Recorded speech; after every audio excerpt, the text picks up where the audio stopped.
Hey everybody, it's Henny here, again back with another review, this time for EnnyReviews. This time I'm going to take a look, or I have been taking a look at the CoolerMaster CMStorm QuickFire Pro, which is a mechanical keyboard which uses the Cherry MX Red switches. This has been a new experience for me since I've never ever used Cherry MX Red switches before. I've used blues, I've used browns, I've used blacks, but this time I've been using reds and I've been liking it quite a bit, I must say. First let's take a quick look at the box, see if there's anything special about it. I'm going to spoil this already. It's nothing really special. I mean, it's a box, just like I always say, a box is a box, it doesn't matter at all. There's some features on there, obviously. Some key features this has, and I don't really actually care. I'm just going to show you the keyboard and what it looks like. So moving on. So this is the actual keyboard. As you might notice from the get-go is that it has some red backlighting. You can change it to other colors, which some keyboards do have right now.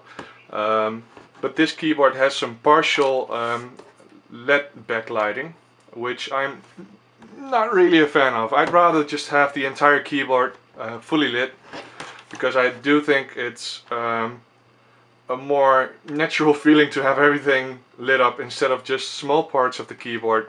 Even though the backlight is nice because each key is lit individually. Also, which is pretty nice, is that this keyboard, underneath the keys, it has a nice red backplate, which you should be able to see for a tiny bit over here more clearly. So yeah, that's a part I do like, the red backplate. It has some features on this keyboard which you can use for lighting. There's a function key here, which when you press it, it goes on or off. So there's no need to keep pressing the function key to get access to the other functions on this keyboard.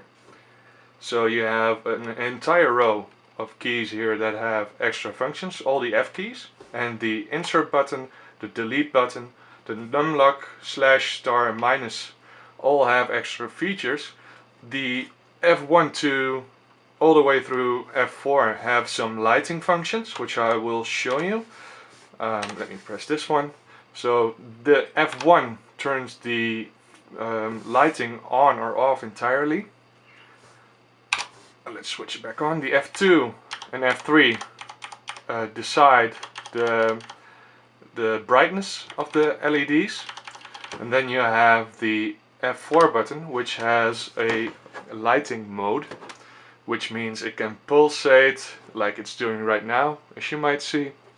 Or it has a constant lighting of the arrow keys and the WASD keys. Or all the keys that can light up will light up. Then you have some media keys on the top row here, like play, stop, previous, next, mute, volume down, volume up, and the locking the Windows key, which will also light up.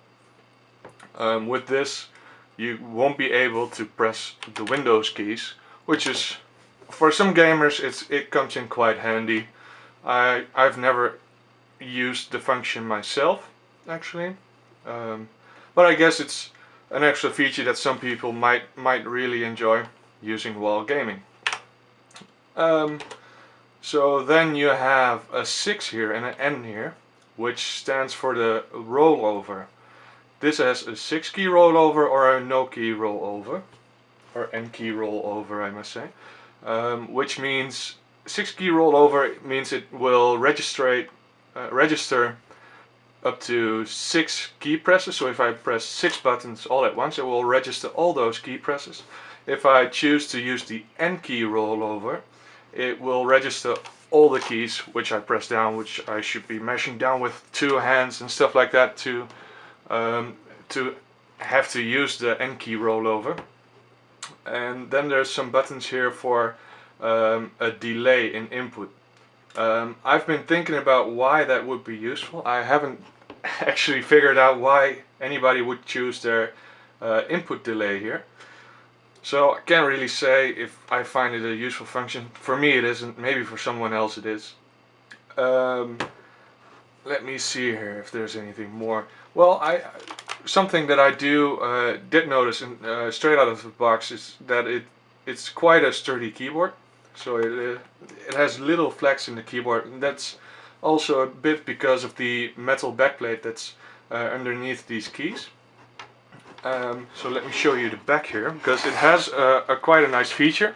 It has a cable routing system behind here, and you can detach your keyboard here and choose which route you want your cable to go.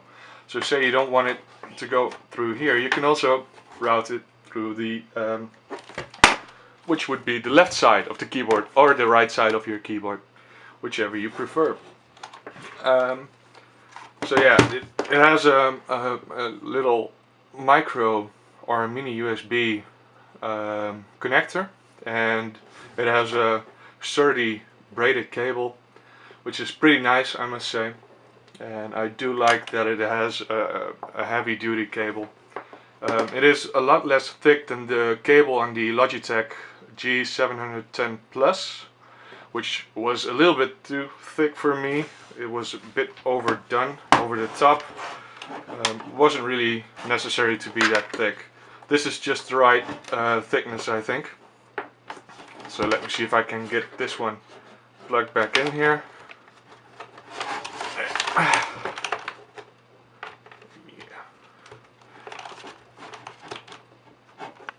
So I always use the gutter on the top because I just prefer it that way. Don't really care for other ways to do it. So looking back at this, I really enjoy this keyboard. Although I must say that when I'm actually typing some text, I do tend to make some typing mistakes because the key press is so light compared to the Cherry Mix Browns or the blacks, which are too heavy for me anyway.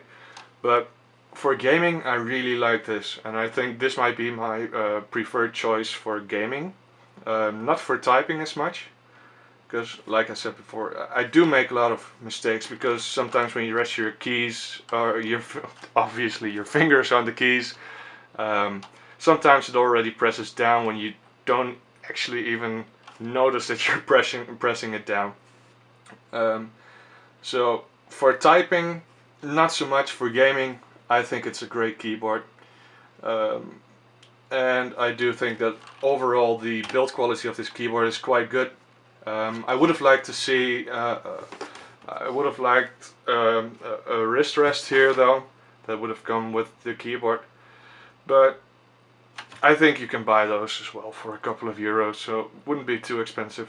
So yeah, that's my review on this keyboard, and I would like to thank the guys over at CoolerMaster for sending me this one to test out, and I hope to see you next time.